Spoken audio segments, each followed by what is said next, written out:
खुदा यसु मसीह के अलकादर जलाली बाबरकत और कुदूस नाम में डॉक्टर जॉन बास्को की तरफ से जरमाया टीवी की तरफ से आप सबको बहुत बहुत सलाम कबूल हो।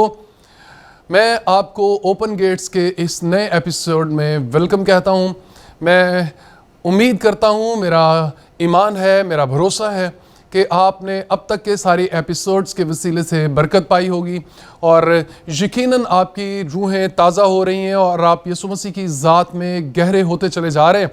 और मैं ईमान रखता हूँ कि ये कलाम आपके बंद और गूदे में से गुज़रता हुआ यकीनन आपके दिलों में जगह पाएगा और आप खुदावंद की नज़दीकी हासिल करेंगे। और जब मेरा और आपका यीशु बादलों पे आएगा तो हम सब हवा में उड़कर उसका इस्तकबाल करेंगे और उसके साथ आसमानी बादशाही में हमेशा रहेंगे। सो इससे पहले कि मैं आज के एपिसोड को शुरू करूं, आइए हम अपने स्वरों को झुकाएं, अपनी आंखों को बंद करें और दुआ मांगें।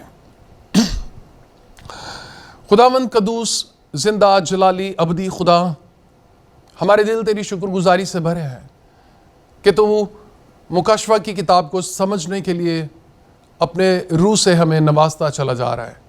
ऐ खुदावंद, तू हमें अपनी हिकमत, अपनी दनाई और अपनी समझ दे रहा है। बेशक है खुदावंद, हम कमज़ोर हैं, हम इंसानी जहन के साथ तेरी भेद की बातों को नहीं समझ सकते।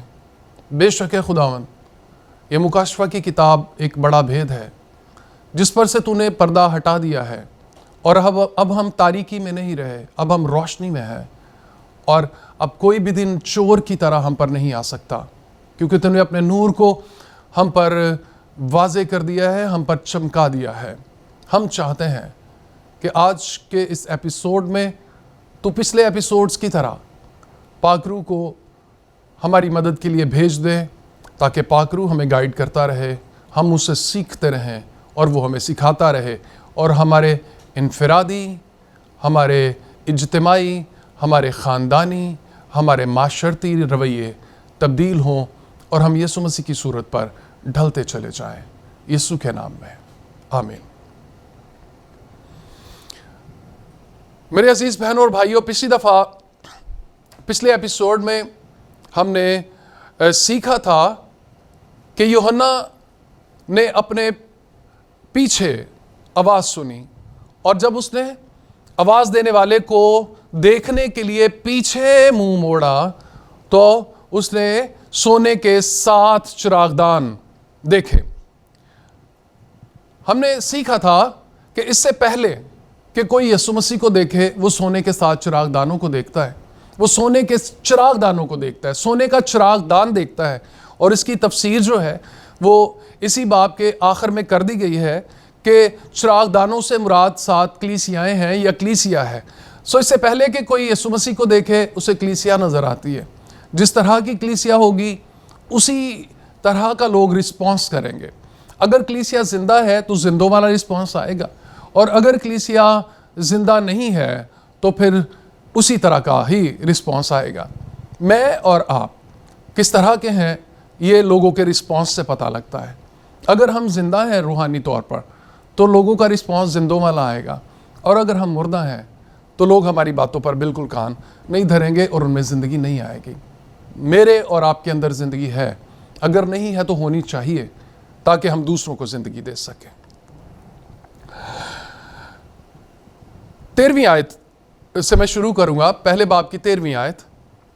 यहां लिखा है, और उन चिरागदानों के बीच में आदम जात सा एक शख्स देखा। कलीसिया में हमेशा यीशु होना चाहिए। आज बहुत सारी कलीसियाएं ये दुआ करना छोड़ गई हैं। पहले जब लोग दुआ करते थे तो लोग दुआ करते थे, खुदावंद आज तू इबादत में चलता फिरता नजर आए। ये दुआ मुकाशफाई दुआ थी। मुकाशफा की किताब में यीशु ऐसे नजर आता है, वो कलीसिया में चलता फिरता नजर आता है। कलीसिया में वो चलता फिरता होगा तो वो कांट छांट करेगा ना। जिस कलीसिया में यीशु नहीं है उसकी कांट छांट कोई नहीं कर सकता। फिर ये है कि उस कलीसिया को अपना सारा कुछ ही अच्छा लगेगा, उस पादरी साहब को अपना सारा कुछ ही अच्छा लगेगा और वो कलीसिया कहेगी हमारे पादरी साहब की तरह का कोई नहीं। क्यों? इसलिए कि कांट छांट करने वाला कोई नहीं। देखिए, यीशु हमेशा कलीसियाओं की कांट छांट करता है। लिखा है कि जिनको वो बेटे बनाता है ना, उनको वो कोड़े भी लगाता है। मैं इस बात से बड़ा खुश हूँ। मैं एक फिक्रा हमेशा कहा करता हूँ कि जिनको वो बेटे बनाता है ना, उनको वो जहन्नुम में नहीं डालता, उनको वो सजा देता है। सो जहन्नुम में वो डाले जाएंगे जो बेटे नहीं है। मैं और आप बेटे हैं। अगर इस दुनिया में हमारे हालात थोड़े मुश्किल का शिकार है ना, तो समझ लीजिए कि कहीं ना कहीं कुट पड़ रही है, और उस कुट से बचने के लिए ज़रूरी है कि हम खुदावंद को ट्रिमिंग की इजाज़त दें, ताकि वो हमारी काट छांट करे, ताकि हम उसके चेहरे को अपनी सूरतों में दिखा सके लोगों को। यूहन्ना कहता है कि मैंने चिरागदानों में आदमजात सा एक शख्स देखा जो पांव तक का जामा पहने और सोने का सीना बंद सीने पर बांधे हुए था। ये कहानत की एक खूबसूरत तस्वीर है सरदार काहिन की, कि सरदार काहिन जब पाक तरीन मकान में जाता था, जहाँ पर अहद का संदूक था, और अहद के संदूक के ऊपर सोने का सरपोश था जिसे मर्सी सीट भी कहते हैं, और उसके ऊपर 2 करूबी थे जिन्होंने अपने पर जोड़े हुए थे, और खुदा ने मूसा से कहा था कि मैं करूबियों के बीच में मर्सी सीट के ऊपर तुझसे मिला करूँगा, बातचीत किया करूँगा। और सरदार काहिन का जो लिबास था, हारून काहिन का जो लिबास था, उसके ऊपर जो 12 किस्म के पत्थर लगे हुए थे। हर पत्थर जो है वो बनी इसराइल के एक कबीले की नुमाइंदगी करता है। और सरदार काहिन जब जाता था तो जाके शिफायत करता था, ताकि लोग जो हैं उन पर से सज़ा टल जाए, उनके गुनाहों का कफ़ारा देता था, ताकि कौम बची रहे। हमारा सरदार काहिन जो है, इसने भी पाँव तक का जामा पहना हुआ है, इसका सरदार काहिनों वाला लिबास है, और सीना बंद उसने सीने पर बांधा हुआ है, जो इस बात की अलामत है कि ये सरदार काहिन है। आगे जो 14वीं आयत है ना, ये बड़ी अहम है कि वो सरदार काहिन है और हमारी शिफायत करता है। अब यीशु मसीह का रूप जो यहाँ पर नजर आ रहा है, जब मैं इस पर गौर कर रहा था कि यीशु ने ये वाला रूप ही क्यों दिखाया, उसने अपना चेहरा लाल क्यों नहीं दिखाया, उसके चेहरे का रंग पीला क्यों नहीं था, उसके चेहरे का रंग गोल्डन क्यों नहीं था। मैंने बाइबल मुकद्दस के कॉन्टेक्स्ट में इसको समझना शुरू किया, तो मुझे जो समझ आई और जो मैंने पढ़ा भी, ये मत समझिए कि मैं बहुत बड़ा स्कॉलर हूँ और मुझे सारा कुछ आता नहीं।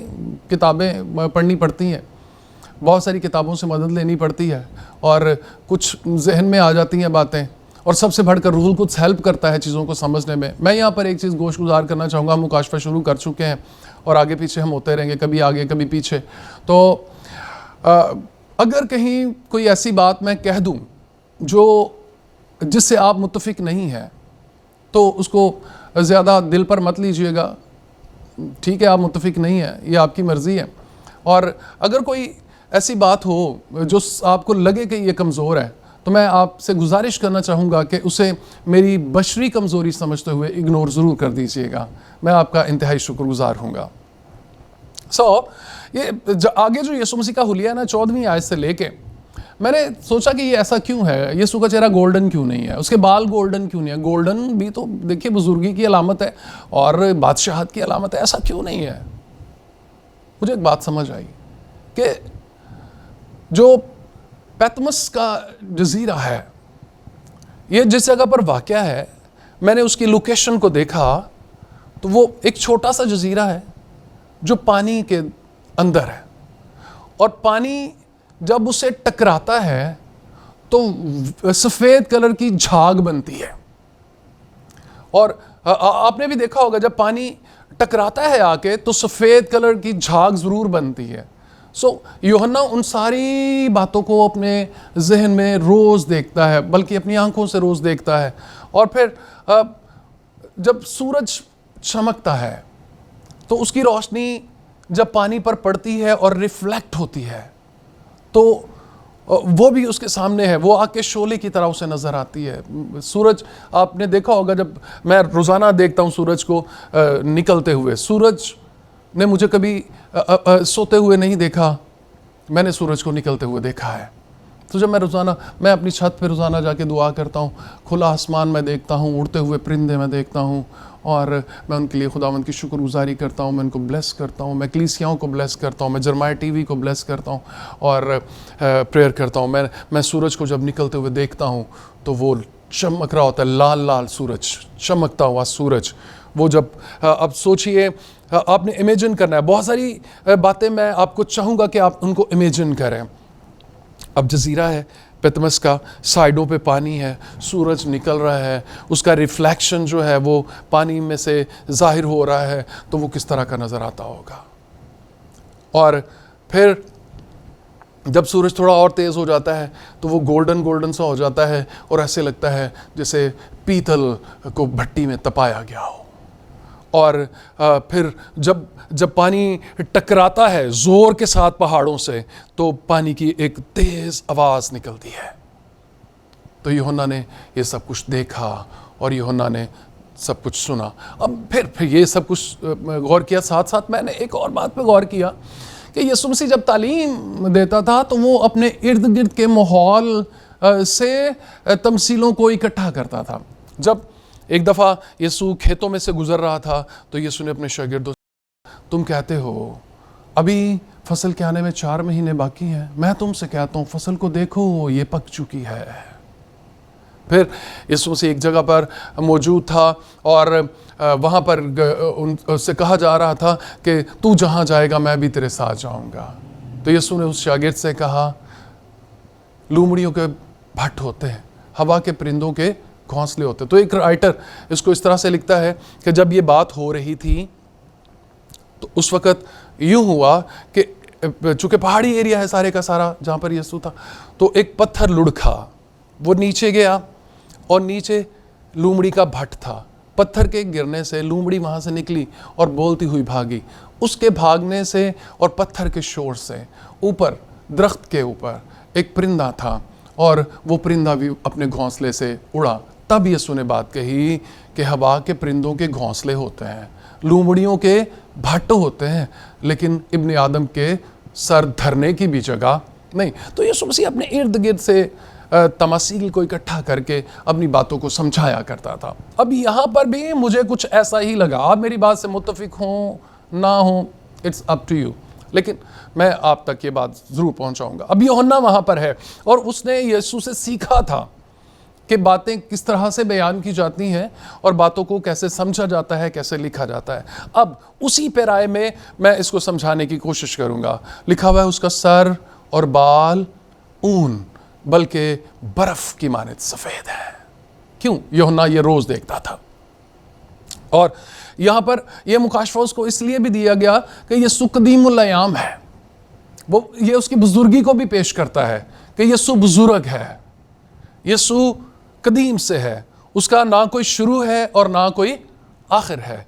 जहाँ पे यूहन्ना ये लिखता है ना कि इब्तिदा में कलाम था, कलाम खुदा के साथ था, कलाम खुदा था, तो उसका एक तर्जुमा ये भी बनता है इब्तिदा की बजाय कि अज़ल से खुदा था, अज़ल से कलाम था, कलाम खुदा के साथ था, कलाम ही खुदा था। अज़ल वो टाइम है जिसका कोई शुरू नहीं है।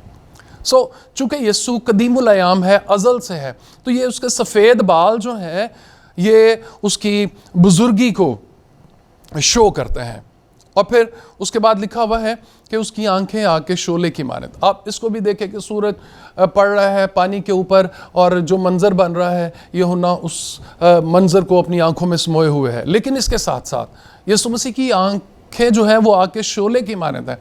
ये इस बात की भी अलामत है कि वो आदिल भी है, वो अदालत भी करेगा, उसे वो गज़बनाक भी होता है। और अब जब यीशु आएगा तो जब वो आएगा तो वो गज़बनाक सूरत में आएगा। वो भेड़ों को बकरियों से जुदा करेगा और वो बकरियों को सज़ा के हवाले कर देगा। वो लोग जिन्होंने यीशु मसीह को अपनी ज़िंदगियां नहीं दी है वो हमेशा की सज़ा पाएंगे, वहाँ जहाँ रोना और दांतों का पीसना होगा। सो एक और बात जो मैं यहाँ पर सीखता हूँ वो बात पता क्या है? वो बात ये है कि एक स्कॉलर लिखता है कि यीशु की आंखें आग के शोलों की मानिंद है और वो कलीसिया में चल फिर रहा है।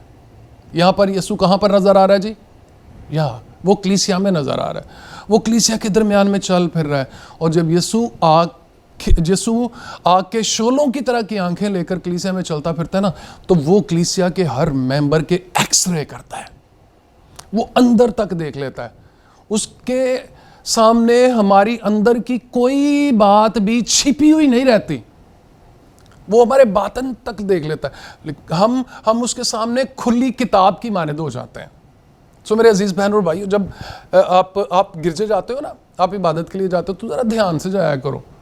लिखा हुआ है जब तू खुदावंद के घर में जाता है तो संजीदगी से कदम रख। सो संजीदा होकर जाए। बेवकूफ़ों की तरह गीत गाने से, वहाँ पे लिखा कुर्बानियाँ ज़बिये चढ़ाना, मैं यूँ कहूँगा बेवकूफ़ों की तरह गीत गाने से और बस बेध्यानी से इबादत करने से बेहतर है कि बंदा शिनमा होने के लिए जाए, खुदावंद का दीदार करने के लिए जाए, क्योंकि खुदावंद की आंखें पाक हैं और वो सब को, अपनी कलीसिया मेंबर को देखती हैं, कौन कहाँ पे खड़ा है, कौन कहाँ पे खड़ा है, कौन कहाँ पे खड़ा है। आगे जब हम 7 कलीसियाओं का मुताला करना शुरू करेंगे तो एक फ़िक्रा है जो 7 कलीसियाओं में आपको नज़र आएगा, आप पढ़ेंगे उसको बार बार। यीशु कहता है मैं तेरे कामों को जानता हूँ, मैं तेरे कामों को जानता हूँ, मैं तेरे कामों को जानता हूँ, मैं तेरे कामों को भी जानता हूँ। जो तू हालेलुया हालेलुया कर रहा है ना, मैं तेरे कामों को जानता हूँ। सो उसकी आंखें हर चीज़ को बगौर देखती हैं, उसकी आंखें हर चीज़ का जायज़ा लेती हैं, उसकी आंखें अंदर तक चली जाती हैं। हम समझते हैं कि वो नहीं देख रहा। ज़बूर नवीस कहता है क्या खुदावंद मैं तेरी हुजूरी से बचकर कहाँ जाऊँ, मैं किधर भागूँ, आसमान पर चढ़ जाऊँ वहाँ भी तू है, मैं पाताल में उतर जाऊँ वहाँ भी तू है। सो यीशु हर जगह पर है, उससे बचा नहीं जा सकता। उसकी आंखें आके शोले की मानद है और उसके पाँव उस खालिस पीतल के से हैं जो भट्टी में तपाया गया हो। पीतल जो है ये अदालत की अलामत है और कुछ स्कॉलर्स लिखते हैं ये पुख्तगी की अलामत भी है। सो अदालत की अलामत भी है और पुख्तगी की अलामत भी है। सो यीशु अब जब अदालत करेगा तो वो बड़ी पुख्ता अदालत होगी, उसमें कोई रद्दोबदल नहीं हो पाएगा। कोई यीशु को रिश्वत दे के अपनी डेस्टिनी को चेंज नहीं कर सकता कि यीशु मसीह मैं तुझे हदिया दे रहा हूँ। ये इंडियन फिल्मों में होता है, भला क्या कि डाका डाल के तो गरीबों की मदद कर लो। यीशु के यहाँ ऐसे नहीं होता, यीशु के हाँ ऐसे बिल्कुल नहीं होता कि हम यीशु कहें यीशु वेख मैं जो कुछ भी किया हिदायत की देती ही ना, यीशु तेन पता है हदिया में सब तो ज़्यादा पाना सा। No no no no no no no, Yeshu इस बात को बिल्कुल पसंद नहीं करेगा। यीशु इसको पसंद नहीं करता। वो आदिल है, वो मुनसिफ है, उसके पाँव खालिस पीतल के से हैं और वो क्रश कर देगा, वो कुचल डालेगा उन सबको जो उसके कलाम की पैरवी नहीं करते। उसके यहाँ सबसे खुश आइंद और सबसे मोतबर बात यह है कि उसकी और उसके बाप की बात मानी जाए। फिर लिखा उसकी आवाज़ ज़ोर के पानी किसी आवाज़ है, उसकी आवाज़ ज़ोर किसी है। अब जब वो आएगा तो वो धीमी आवाज़ में बात नहीं करेगा, वो हलीम होकर अब आने वाला नहीं है। जब वो पहले आया तो वो हलीम था और वो लादू के बच्चे पर सवार होकर आया, लेकिन अब जब वो आएगा तो लादू के बच्चे पे सवार होकर नहीं आएगा, अब वो घोड़े पे सवार होकर आएगा। और अब जब वो आएगा तो वो इंसाफ करेगा और जो उसके कलाम के मुताबिक नहीं चलते हैं उनको वो सज़ा देगा। अगली बात, और उसके दाहिने हाथ में 7 सितारे हैं। ये सारा जो रूप धारे हुए हैं ना, उसके सर के बाल सफ़ेद ऊन बल्कि बर्फ़ की माने सफ़ेद है, उसकी आंखें आग के शोले की मानद है, उसके पाँव खालिस पीतल के से हैं, उसकी आवाज़ ज़ोर के पानी की सी है। ये यीशु है, यीशु है। और उसके हाथ में, दाहिने हाथ में 7 सितारे हैं। दाहिने हाथ में, दाहिना हाथ जो है ये बाइबल मुकद्दस में ज़ोरावरी की अलामत है। दाहिना हाथ जो है ये पोजीशन की अलामत है। आपने पढ़ा होगा कि यीशु खुदा बाप के दाहिने हाथ बैठा है, फिर आपने पढ़ा होगा उसने दाहिना हाथ रखा, फिर आपने पढ़ा होगा कि खुदावंद का दाहिना हाथ दिलावरी करता है। दाहिना हाथ बरकत की अलामत है, दाहिना हाथ ज़ोर की अलामत है, दाहिना हाथ दिलावरी की अलामत है, दाहिना हाथ इख्तियार की अलामत है, दाहिना हाथ पोजीशन की अलामत है। सो दाहिने हाथ में 7 सितारे हैं और 7 सितारों का जो भेद है ना उसके बारे में लिखा हुआ है, ये 7 सितारे तो कलीसियाओं के फरिश्ते हैं, कलीसियाओं के फरिश्ते।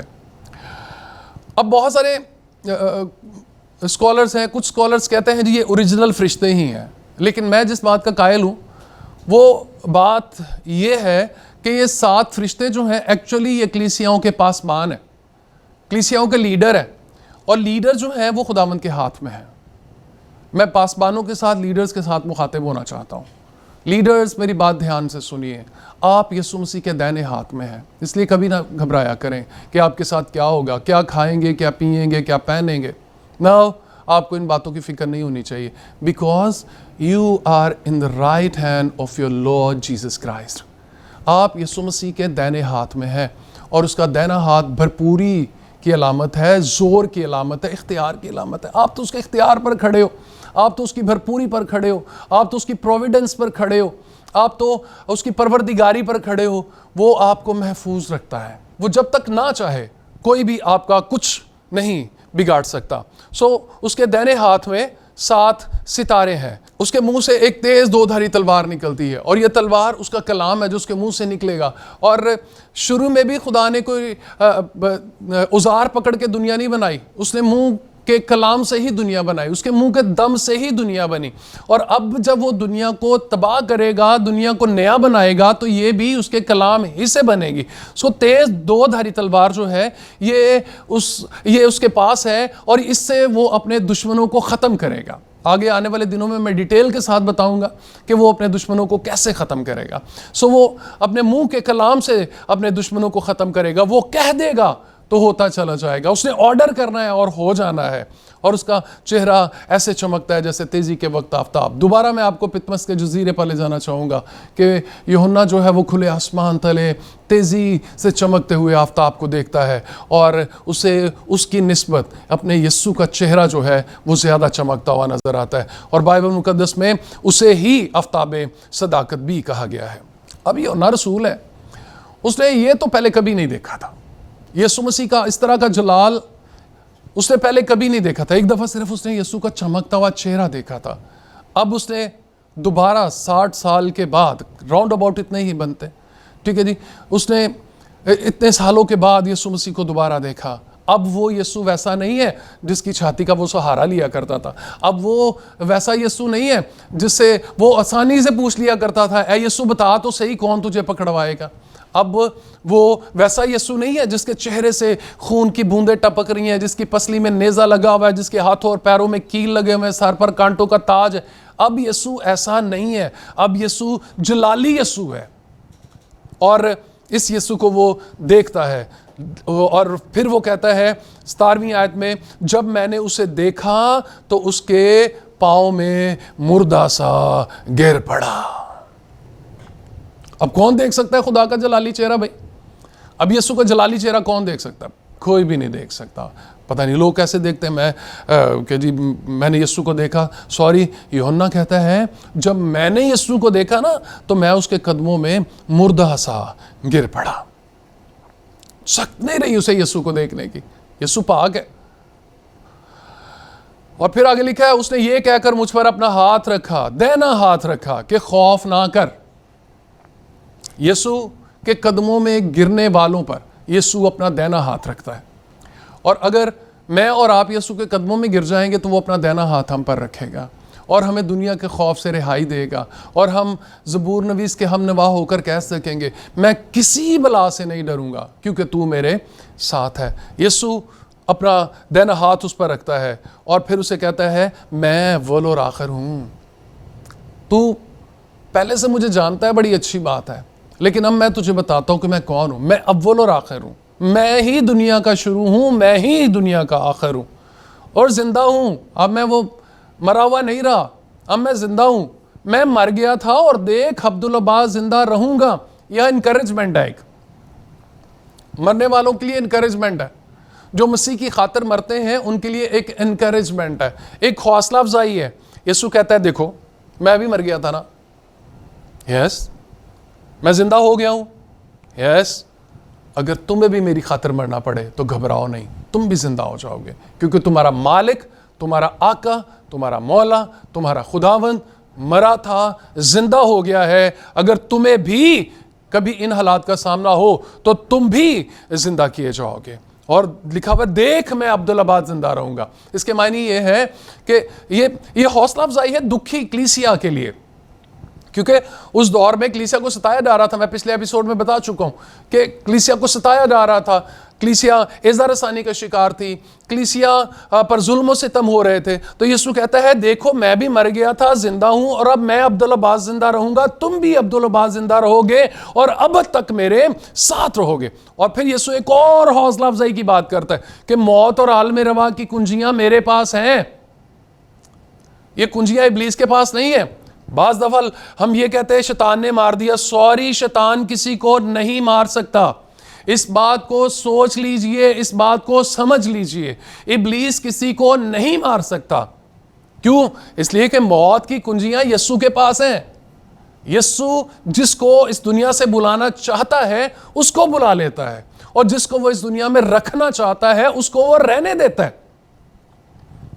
सो यीशु कहता है मौत और आलम रवा की कुंजियां मेरे पास है, मैं कुंजियों का मालिक हूं और तुझे घबराने की जरूरत नहीं है। बस अब तेरा काम क्या है? मैंने तुझे समझा दिया, तूने मुझे देख लिया, मैं पावरफुल हूं और मैं तेरे साथ हूं, तुझे घबराने की जरूरत नहीं है, तू अपना काम कर। काम क्या है? बस जो बातें तूने देखी और जो है और जो इनके बाद होने वाली हैं सब लिख ले।